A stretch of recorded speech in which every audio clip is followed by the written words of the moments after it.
Et vous avez peut-être envie maintenant d'adopter un serpent, peut-être, je ne sais pas, ou un lézard, ces nouveaux animaux de compagnie qu'on a vus dans ce sujet. En tout cas, restez avec nous, on va parler d'économie à présent. Bonsoir Alice. Oui, bonsoir Wilfried. Alors on s'intéresse à la santé des entreprises et à cette initiative nationale déclinée dans les Yvelines pour leur venir en aide et éviter notamment le dépôt de bilan. Laurent Courquin, bonsoir. Bonsoir. Vous êtes expert comptable et commissaire aux comptes et vous êtes également bénévole au sein du Centre d'information sur la prévention des difficultés des entreprises dans les Yvelines. C'est exact. Absolument, voilà. Oui, tout à fait. Alors, comment cette initiative est née? Elle est née en fait à l'initiative du président du tribunal de commerce donc à Versailles, qui, comme tous les tribunaux d'ailleurs, sont assez désolés de voir les entreprises arriver au tribunal assez exsangues. Ce qui veut dire qu'effectivement, il y a un problème de communication, il y a un problème aussi d'hésitation de la part des entreprises à venir s'adresser au tribunal. Et donc, c'est une association en fait, qui existe au niveau national, qui a été créée donc à cette initiative à Versailles pour que l'on puisse rencontrer les entreprises qui commencent à avoir des difficultés et avant qu'il ne soit trop tard. Avant qu'il ne soit trop tard, voilà, parce que c'est effectivement tout le problème. C'est un petit peu de la même manière que quand on va voir un médecin un peu tardivement. Voilà, il vaut mieux effectivement rencontrer des gens qui sont compétents pour pouvoir discuter. Alors, vous êtes une dizaine de bénévoles au sein de cette association. Tout à fait. Quels sont les profils des bénévoles? Alors, les profils de bénévoles sont de 4 natures différentes en fait. Il y a, pour être assez complémentaires, donc il y a des juges donc honoraires du tribunal de commerce, donc qui n'exercent plus, mais qui ont cette expérience, des experts comptables ou des commissaires aux comptes, des avocats, et puis également donc des experts de la chambre de commerce ou de la chambre de métier, donc au point de vue économique. Et tous ces différents corps de métier vont être là, présents pour aider ces entreprises. Il faut cette complémentarité? Absolument, parce que on sait bien que tous les problèmes, une très grande diversité de problématiques dans les entreprises, elles sont soit plutôt dominantes juridiques, dominantes financières, un peu des deux d'ailleurs très souvent. C'est important aussi, suivant la situation de l'entreprise, de connaître le point de vue d'un ancien membre du tribunal de commerce pour avoir cette appréciation, et puis la chambre de commerce aussi, donc sous les aspects, j'allais dire, plus économiques, ou même également, je dirais, sur les contacts qu'a la chambre de commerce pour pouvoir aiguiller les entreprises. Donc les entreprises font face à de nombreuses difficultés, on le disait surtout en période de crise. Nous sommes allés demander aux Saint-Quentinois quel dispositif pourrait aider les TPE et les PME. On écoute vos réponses. Je ne sais pas trop parce que le gouvernement ne sait pas non plus. Alors c'est là où est le problème. Alors il faudrait déjà que le gouvernement sache qu'il y ait des gens qui se penchent sur la question pour qu'enfin on puisse aider les PME à s'en sortir.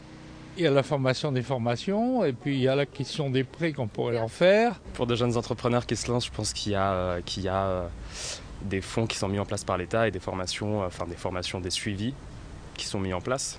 Personnes qui sont à la retraite, qui pourraient être encore actives et qui pourraient leur être un soutien.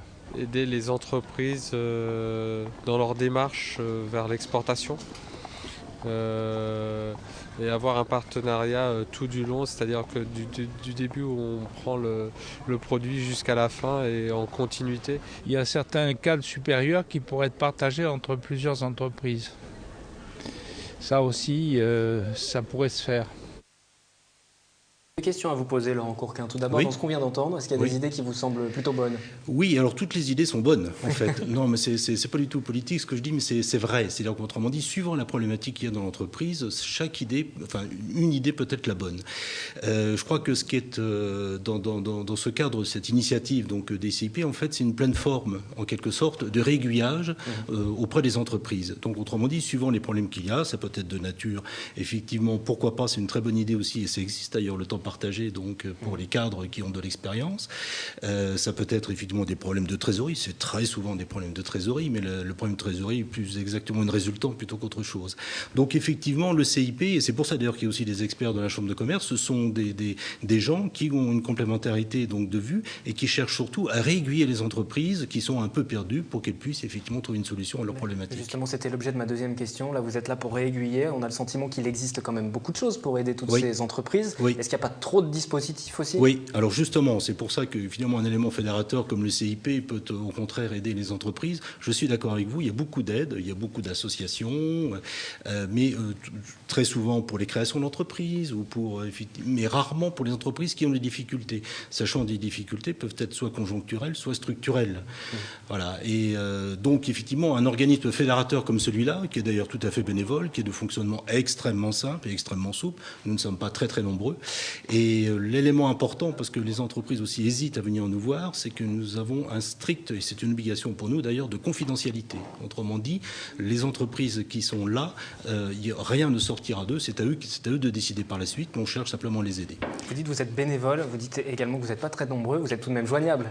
Absolument, nous sommes joignables et il y a effectivement donc un numéro qui s'inscrit notamment à l'écran, avec un site internet et une adresse internet. Voilà, exactement. En fait, nous sommes logés par la Chambre de commerce et donc toutes les entrevues qui sont faites avec les entreprises se font effectivement à la Chambre de commerce. Donc ces entreprises que vous allez aiguiller, vers qui est-ce que vous les aiguillez? Vous parliez des problèmes de trésorerie, on pense notamment au médiateur du crédit mis en place par la Banque de France. Absolument. Ça peut être une des réponses, oui, tout à fait.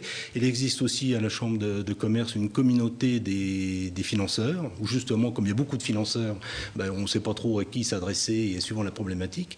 Donc il peut y avoir, ça peut être un fort développement, ça peut être une difficulté passagère, peut-être plus structurelle, des insuffisances de fonds propres. Donc en fait, on réaiguille, voilà, c'est la raison pour laquelle donc il y a différents intervenants. Mais c'est vrai, pour les problèmes financiers, on intervient aussi, bien entendu. On n'intervient jamais directement, on intervient pour leur dire allez à tel endroit. En tant que conseiller. Absolument. On a l'impression que c'est assez informel, ces rencontres, et confidentielles, vous le disiez. Vous êtes un peu les psychologues des PME en difficulté. Oui, exact. Et on s'aperçoit surtout que les entreprises se sentent seules quand elles ont des problèmes. Elles n'osent pas en parler à leurs banquiers traditionnels, parce qu'autrement elles ont peur effectivement d'avoir des conséquences plus lourdes. Elles n'en parlent pas toujours aux autour d'elles, peut-être même rarement d'ailleurs en famille, pas forcément. Et donc nous sommes des gens, puisque nous avons une obligation de confidentialité, on peut, je ne dis pas tout nous dire, mais on peut nous dire beaucoup de choses et on est là uniquement pour les aider. Donc ce qui fait qu'il n'y a pas de traces, qu'elles n'hésitent pas à venir, au contraire, nous sommes là pour les recevoir. Est-ce que votre propre expérience de chef d'entreprise vous aide à trouver des solutions? Donc je rappelle que vous gérez un cabinet d'experts comptables à Versailles qui recrute, qui emploie 80 personnes. Oui, tout à fait. Alors bien entendu, nous sommes des chefs d'entreprise qui nous adressons à des chefs d'entreprise. Et ça, je crois que c'est important aussi, parce qu'on a souvent tendance à considérer que les conseillers, entre guillemets, ne sont pas les payeurs, mais aussi ne sont pas très acteurs. Nous sommes, en tout cas, moi j'exerce dans une activité où on emploie effectivement beaucoup de gens, donc les problématiques qu'ont les entreprises, on les connaît très bien. Et je pense que ça, c'est un point aussi effectivement qui est important. Il ne faut pas oublier que j'interviens aussi dans le cadre du CIP en tant que membre du MEDEF. Ça, effectivement, vous avez bien fait de le mentionner, c'est ce que j'allais faire. Ça change tout, d'avoir un interlocuteur qui connaît le problème. Oui, voilà, absolument, parce qu'il faut parler terrain. On est là, effectivement, pour parler de choses extrêmement pratiques. Nous sommes là pour aider les gens, pour essayer parfois à leur faire dire un certain nombre de choses qu'ils hésitent même quand ils nous voient donc à dire. Donc il y a un côté de communication psychologique extrêmement important. On voit parfois des cas assez dramatiques. Des gens qui sont complètement terrorisés ou complètement tétanisés. Il faut les aider. Mais quel exemple, justement, peut-être? Des exemples. Quel exemple vous a peut-être le plus marqué? Celui qui m'a le plus marqué, c'est une mésentente avec un client important, mais pour lequel effectivement le chef d'entreprise du coup donc n'arrivait pas à se faire régler. Et on essayait effectivement de lui dire il faut composer peut-être parce qu'il vaut mieux tenir que courir. Et l'avocat qui était là donc a aidé beaucoup effectivement à faire un petit peu, à lui faire dire un certain nombre de choses et ce qui s'était véritablement passé. Pour pouvoir trouver un début de solution et savoir comment régler son problème. Parce qu'il arrivait pratiquement à une situation de blocage et j'allais presque dire suicidaire. Donc effectivement, votre intervention était nécessaire. Oui, une dernière question concernant le fait que vous soyez donc trésorier du MEDEF dans les Yvelines. Oui. Est-ce que ce n'est pas un peu antinomique, si on peut dire, parce qu'effectivement, on a l'impression qu'au MEDEF, les entreprises adhérentes ont une très bonne santé économique, que tout va bien, et pourtant vous aidez les entreprises en difficulté. Oui, alors vous avez raison. C'est-à-dire que d'une part, les MEDEF territoriaux, et en particulier les MEDEF départementaux, ont surtout des PME, donc je veux dire comme adhérentes, toutes les grandes entreprises adhèrent au MEDEF national, ça c'est le premier point. Et puis deuxièmement, dans le cadre du MEDEF, nous travaillons que pour nos adhérents, sans être exclusif, c'est effectivement la priorité. Par contre, au niveau du CIP, c'est en tant, bien entendu, donc que MEDEF, mais c'est aussi pour aider toute entreprise, quelle qu'elle soit, et quelle que soit la taille. D'ailleurs, ça va de la TPE jusqu'à la PME. Alors en pratique, pour les chefs d'entreprise qui seraient en difficulté et qui nous regardent, on peut prendre donc un rendez-vous auprès de la Chambre de commerce. Donc on a vu les informations qui s'affichaient à l'écran. C'est un jeudi sur deux. Absolument. C'est-à-dire que pour l'instant, c'est un jeudi sur deux. Il y a évidemment les rendez-vous donc, qui sont pris à l'avance pour qu'elles puissent s'organiser. Et en fonction, je veux dire, si nous avons plus de demandes, autrement dit, s'il y a plus d'entreprises effectivement qui s'adressent à nous, ça peut très bien effectivement être chaque jeudi. Enfin, on est quand même relativement nombreux pour assurer une rotation. Et c'est gratuit et confidentiel. C'est gratuit et confidentiel. Voilà, on a fait le tour. Merci pour ces éclairages. Avant de poursuivre cette chronique de l'écho, je vous propose des fruits frais en guise de pause détente. Depuis 8 ans, les vergers de Galie livrent des paniers de fruits dans les entreprises. Aujourd'hui, la société enregistre 1 millier de clients jusqu'à Paris. Les précisions, Valérie Auribeau et Lodi Moine. Comme tous les matins, Sébastien part avec la liste des clients à livrer. Dans son camion, les corbeilles de fruits qu'il faut préparer selon chaque commande. Nous livrons des paniers de fruits dans l'entreprise et les entreprises peuvent les utiliser soit par le principe d'un abonnement, donc sur une période déterminée, soit par le principe, si vous voulez, du one-shot, de l'événement. Un conseil d'administration, une réunion commerciale ou une soirée entre collaborateurs peuvent être aussi l'occasion de partager des fruits frais. Ce jour-là, Sébastien commence la tournée chez un client régulier, le constructeur automobile Nissan, livré 2 fois par semaine. Un vrai succès, la corbeille est souvent vide en fin de journée. Nous avons des retours très positifs. Les employés sont très contents d'avoir non seulement accès aux fruits gratuitement, mais en plus, ils estiment participer à une action de solidarité qui leur permet de faire acte de don à une association qui s'occupe de la recherche contre le cancer. J'en prends régulièrement lorsque je suis au siège social, en même temps que mon café. C'est bénéfique pour les visiteurs également, puisque quand je suis visiteur dans d'autres entreprises clientes, je profite également de ces fruits frais. Clémentine, raisin et banane. On n'a pas souvent le temps de bien manger en entreprise, on est tellement chargé, on a tellement de choses à faire que c'est souvent la solution de facilité d'aller prendre un sandwich et de le manger devant son ordinateur. Donc avoir des fruits à disposition en entreprise, c'est une très bonne chose pour notre alimentation et pour être plus efficace dans le travail. Créé il y a 8 ans, le concept a fait des adeptes. Les vergers de Galie comptent 1 millier de clients sur Paris et sa région. Voilà, il va falloir mettre ça en place ici à TV Fil 78, une une très petite bonne pause idée. avec des fruits frais, pourquoi pas. La chronique de l'écho en tout cas qui se poursuit avec les infos en plus du soir. Oui, alors on continue avec les chiffres du recensement. Dans les Yvelines, le département compte plus d'habitants que l'an dernier, mais vous allez le voir, Saint-Quentin en Yvelines a perdu quelques centaines d'habitants. Explication avec ce reportage. Il ferait bon vivre dans les Yvelines. Le département compte 2001 habitants supplémentaires selon les chiffres entrés en vigueur au 1er janvier 2013. D'après l'INSEE, les Yvelinois sont au nombre de 1 435 448 habitants, soit une augmentation de 0,13% en un an. C'est Trappes qui enregistre la plus forte augmentation avec 760 habitants supplémentaires, soit une hausse de 2,56%. La ville compte désormais 29 705 habitants. Son maire, Guy Malandin, met en avant la bonne desserte de la commune, son dynamisme économique et son offre de logement. Magny connaît également une légère augmentation. A contrario, les autres villes de l'agglomération connaissent un recul. Voisin-le-Bretonneux enregistre une baisse de 1,43% de sa population et compte désormais 12 122 habitants. De même à Montigny, où le nombre d'habitants a chuté de 1,13% pour atteindre 33 899 au 1er janvier. Idem pour Élancourt, Guyancourt et La Verrière. Versailles demeure la plus grande ville du département avec 88 253 habitants. La plus petite commune des Yvelines reste sans surprise le Tartre-Gaudran avec 31 habitants. Cependant, l'INSEE considère qu'un comparatif sur 5 ans est nécessaire pour apprécier la variation de la population au sein d'une commune. Encore des chiffres pour cette chronique de l'écho. À présent, les chiffres de l'emploi. Oui, alors il s'agit de l'emploi intérimaire.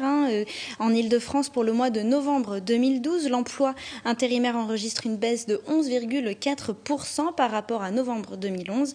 Ceci sur l'ensemble des secteurs d'activité, avec notamment moins 18,9% dans l'industrie et moins 6% dans les services en cumulé. Cette baisse est de 10,9% depuis janvier 2012. Dans la région, ce sont les chiffres du Prisme.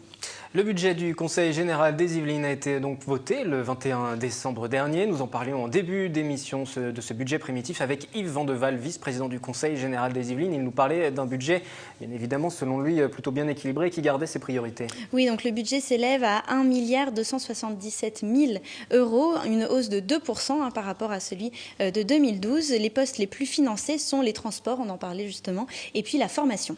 Au 1er janvier, certains prix augmentent, d'autres baissent. Un petit point s'impose. Oui, alors du côté des bonnes nouvelles, commençons avec le sourire. Exactement. Le SMIC augmente de 0,3%. Le SMIC horaire brut est désormais de 9,43 euros. Le RSA, revenu de solidarité active, augmente lui aussi, plus 1,75%, ainsi que les allocations familiales, plus 2,1%. Enfin, le plafond du livret A est rehaussé de 25%. Il est désormais de 22 950 euros. C'était une mesure évoquée lors de la campagne de François Hollande pour relancer la construction immobilière notamment. Du côté des mauvaises nouvelles, Wilfried, il faut y aller, allez-y, les prix du gaz et de l'électricité augmentent, les deux. Alors pour le gaz, une augmentation de 2,4% et pour l'électricité, plus 2,5%. Et puis il faudra payer plus pour s'éclairer aussi. Exactement. Avez-vous encore des ampoules à filament chez vous? Bien évidemment. Oui, comme tout le monde, écoutez, je ne vais pas vous mentir. Elles vont être retirées des magasins car elles sont désormais interdites à la vente. Les ampoules à incandescence, comme on dit, ou autrement dit à filament de 25 volts, au profit des ampoules LED, fluo et halogènes. Deux rendez-vous à présent, c'est l'agenda éco. Oui, alors on parlait entreprise avec notre invité. Comment créer sa propre entreprise? Par exemple, la Chambre de commerce et d'industrie de Versailles vous y aide en organisant des après-midi d'informations gratuits sur la création d'entreprise, méthodologie, aspects commerciaux, aide à la création feront notamment partie des thématiques abordées. La prochaine réunion se tiendra jeudi 10 janvier de 14h à 17h à Versailles et c'est gratuit. Et on se rend à la Cité des métiers de Saint-Quentin en Yvelines. Ça concerne l'emploi. Exactement. Alors la Cité des métiers vous aide à préparer votre candidature avant de se rendre sur les forums d'emploi. Parce que généralement, on y va avec un CV sous le bras et puis on a du mal à se positionner, à se démarquer surtout. Il faut faire la différence. Voilà, il y a beaucoup de monde. Comment présenter son parcours, ses expériences significatives aux recruteurs? C'est lundi 7 janvier de 14h à 16h à la Cité des métiers à Trappes. Merci Alice. Merci jeudi prochain, même horaire, la nouvelle chronique de l'écho. Voici à présent le rappel des titres de ce 3 janvier qui ont été développés notamment dans cette édition du 7-8. Les chiffres de la population entrés en vigueur au 1er janvier 2013, ils viennent d'être publiés par l'INSEE sur une année. À noter que le nombre d'habitants dans l'agglomération saint-quentinoise est en légère baisse. Il est stable pour l'ensemble du département. Un séjour intergénérationnel proposé par le Secours populaire des Yvelines. C'est le premier du genre. Pendant une semaine, une quinzaine de personnes, jeunes comme moins jeunes, a rejoint la Savoie pour passer les fêtes de fin d'année à la neige. Des fruits frais en guise de pause détente. Depuis 8 ans, les vergers de Galy livrent des paniers de fruits dans les entreprises. Aujourd'hui, la société enregistre 1 millier de clients dans les Yvelines jusqu'à Paris. Et puis une fête peut en chasser une autre. Après Noël, le Nouvel An, voici venu le temps de l'épiphanie. Les boulangers s'activent pour préparer leurs galettes. Comme le veut la tradition, la frangipane remporte les succès. Reportage dans une pâtisserie à la Verrière. Vous l'avez découvert ce soir, il est à revoir sur notre site internet. Nous sommes également revenus sur ce plateau ce soir sur la journée mondiale du braille qui se déroulera demain. Le combat de l'association des paralysés de France pour le droit à une vie affective des handicapés moteurs. Et Yves Vandeval, vice-président UMP du Conseil général des Yvelines, qui s'est dit inquiet des avancées des discussions autour du Grand Paris Express et les hésitations autour de la réalisation de l'axe entre Saint-Quentin en Yvelines et Saclay. Décision du gouvernement sur ce super métro attendu le 15 février. La galette des rois, Alice. Oui. Vous en avez déjà acheté? Alors non. Vous en avez déjà mangé? J'ai du mal à trouver la galette du Sud, la brioche, au fruits confits. La brioche, c'est l'éternel conflit entre le Sud et le Nord sur cette galette frangipane. En tout cas, nous nous sommes rendus dans une boulangerie de la Verrière. Reportage, Johanna Soudry, Anthony Reich, Patrick Jacques de Dixmude. Ils étaient nombreux pour ce reportage pour aller manger la galette à la boulangerie de la Verrière. Les pâtissiers ne manquent pas de travail, surtout avec nos équipes qui s'y rendent.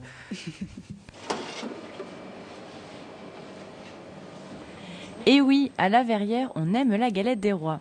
Pas d'originalité ni de fantaisie, la préférée de toutes, celle à la frangipane. Au départ, la galette, c'était la galette à la crème d'amande. Crème d'amande, c'est une frangipane, mais sans crème au beurre, sans crème pâtissière, pardon. Ce qui fait qu'elle est légèrement plus bourrative, plus pure en amande automatiquement, mais plus bourrative. Et les gens délaissent un peu ça, ils préfèrent la frangipane. Et puis bon, on fait plaisir à la clientèle et on fait en frangipane. C'est ce qui se vend au maximum, quoi. Entre 800 et 900 galettes se vendent autour de l'Épiphanie dans la boulangerie de Jean-Pierre et malgré la concurrence du supermarché, la clientèle ne désemplit pas.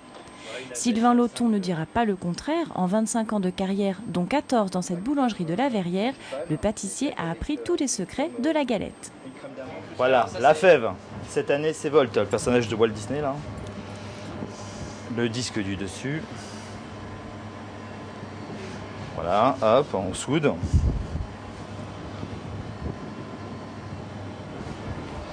Le petit trou qui est important pour enlever l'air qui a été emprisonné quand on a remis le chapeau. Chiquetage pour faire un petit décor qui va se revoir à la sortie du four. La galette devra reposer 5 heures avant d'être enfournée. Sur 1 heure de travail, Sylvain en préparera une centaine. Et pour chaque galette achetée, une bouteille de cidre offerte, de quoi régaler les plus gourmands. Et voilà. Bouteille de cidre, galette, le week-end s'annonce festif une fois de plus. C'est très léger. Très léger, toujours sortir des fêtes, forcément. Je vous retrouve lundi pour une prochaine édition du 7-8 dès 18h. Demain, le 7-8 week-end avec Catherine Zulato, le résumé complet de l'actualité de ces premiers jours de janvier. Excellente soirée.